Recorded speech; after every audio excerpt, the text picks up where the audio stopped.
সভাপতি সাহেব, আসসালামু আলাইকুম। আসসালাম। কেমন আছেন? আছে মোটামুটি ভালো। আপনার ঈদ এবার কেমন কাটলেন?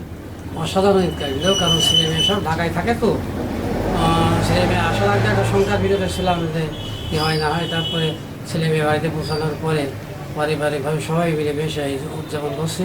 সত্যি সবাই আমরা আনন্দ উপভোগ করলাম। সপরিবারে ঈদ করতে তো ভালোই লাগছে না? খুব ভালো, খুব ভালো।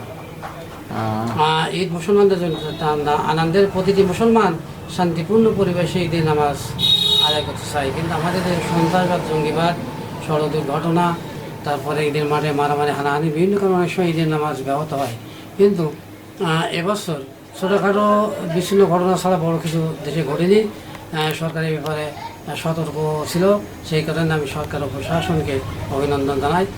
এবং সাথে সাথে হনাকুণ্ড ঈদ শান্তিপূর্ণ পরিবেশে উদযাপিত হয়েছে, সেজন্য আমি হনাকুণ্ড প্রশাসনকে ধন্যবাদ জানাই। ও চাচা, আপনার সেই ছাগলের কি খবর? তোমার সঙ্গে রসিকতা করছে, কারণ হচ্ছে অনেকেই অনেক রকম মন্তব্য করেছে। কারণ হচ্ছে আমি আমলিগি রাজনীতি করি, আমলিগি যারা বিরোধী পক্ষ তারা তো আমার পছন্দ করার কথা নাই। তাছাড়া দলের ভিতরে ধারা উপদল সব রকম আছে। কাজেই আমার পছন্দের থেকে অপছন্দের মানুষের সংখ্যা বেশি, তো সেই কারণে অনেকে অনেক রকম মন্তব্য করেছে। তো আমার কথা হচ্ছে, আমাদের নেত্রী মাননীয় প্রধানমন্ত্রী একটা কথা বলেন যে ঝড় ঝাপটা আসবে, সব কিছু মাথায় করে সামনের দিকে এগিয়ে দিতে হবে। তো আমি সেই নীতিতে বিশ্বাস করি। এমনকি এই বলল কিছু আসা যায় না, তো আমার বিশ্বাস যে আমি 1981 সালে বর্তমান মাননীয় প্রধানমন্ত্রী জনাব শেখ হাসিনা, সেই সময় বিরোধী নেত্রী, ওনার বক্তব্য শুনে উদ্বুদ্ধ হয়েই বাংলাদেশ ছাত্রলীগ জেনারেল সেটা যোগদান করেছিলাম। তারপরে ছাত্রলীগ, যুবলীগ, কৃষকলীগ সব সংগঠন করেছে। বিশেষ করে আমি হনাকুণ্ড উপজেলা স্বেচ্ছাসেবক সভাপতি হিসেবে 12 বছর একটা নতুন সংগঠনের দায়িত্ব পালন করছিলাম। রাত দিন 24 ঘন্টায় পরিশ্রম দিয়েছিলাম।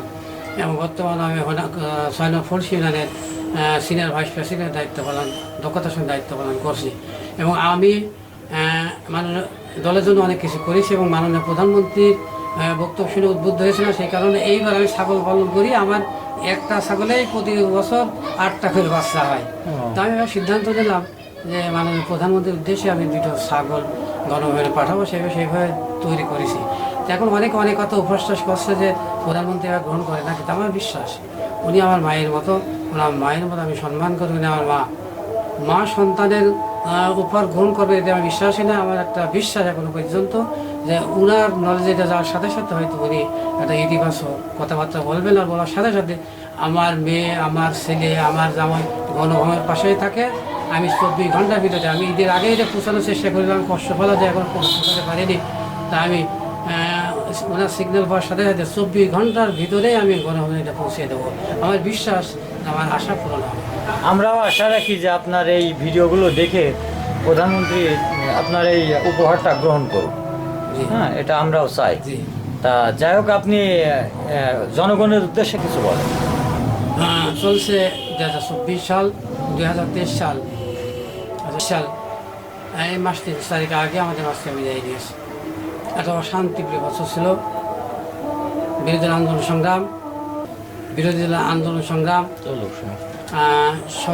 সরকারের বিরুদ্ধে, দেশীয় বিরুদ্ধে ষড়যন্ত্র, আমেরিকার হুমকি ধামকি সব কিছু বহাল ছিল এবছরে। মানুষ একটা সংখ্যার, পুরো বছর এই মানুষের সংখ্যার ভিতরে ছিল। এরপরে কিছু ইতিবাচক দিকটা আছে। এই বছরে আমরা অনেক কিছু পেয়েছি, আমরা অনেক হারিয়েছি। যেগুলি হারিয়েছি সেগুলো কোনোদিন খুঁজে পাবো না। আর যেটা পেয়েছি তাদের দুঃখ বেদনা, আনন্দ, উৎসব যাই থাকবে না সেইটা আমাদের সঞ্চিত থাকবে। 2023 সালের শ্রেষ্ঠ উপহার মেট্রো কর্ণফুলী টানেলের মতো বেশ কিছু উন্নয়নমূলক কাজ আছে, যেটা দেশ ও জাতিকে অনেক দূরে এগিয়ে নিয়ে যাবে। 24 সালের শুরুটা ভালো বলেই মনে হচ্ছে। গ্রাম বাংলায় একটা প্রবাদ আছে যে সকালটা দেখলে বোঝা যায় দিনটা কেমন যাবে। গত 7 জানুয়ারি ছিল জাতীয় সংখ্যা নির্বাচন। এই নির্বাচনে দেশের সংখ্যা ছিল, গোটা দুনিয়ার মানুষের নির্বাচনের দিকে তাকিয়েছিল। অবশ্যই আমাদের নেত্রী মাননীয় প্রধানমন্ত্রী জনাব শেখ হাসিনার দক্ষ নেতৃত্বে একটা রক্তপাতহীন ও নিরপেক্ষ অংশগ্রহণ নির্বাচনের মাধ্যমে উনি একটা চতুর্থবার সহ 5মবারের মতো সরকার গঠন করলেন। সবাই সহায় প্রধানমন্ত্রী, আপনার দক্ষতার কাছে, আপনার যার কাছে কম্পিউটার ফেল, আমেরিকার হুমকি ধামকি স্যাংশন সব কিছু উপেক্ষা করে আপনি একটা অবাধ নিরপেক্ষ নির্বাচনের মাধ্যমে আপনি সারা বিশ্বকে জানান দিলেন বাঙালি বীরের জাতি 30 লক্ষ শহীদ, 3 লক্ষ মহাবীরের সম্ভারের বিনিয়োগ জাতি কারোর কাছে কোনো মাথা নত করবে না। আপনার মতো নেতা পাওয়া সত্যি আমাদের যেন বিরাট সৌভাগ্য এবং আপনি আমাদেরকে ঘুরিয়ে শিক্ষা দিলেন। আমার বিশ্বাস আপনার নেতৃত্বে আগামী 5 বছর দেশ অনেক অনেক ধরে এগিয়ে নিয়ে যাবে। আপনাকে স্যালুট জানাই, স্যালুট জানাই, স্যালুট জানাই।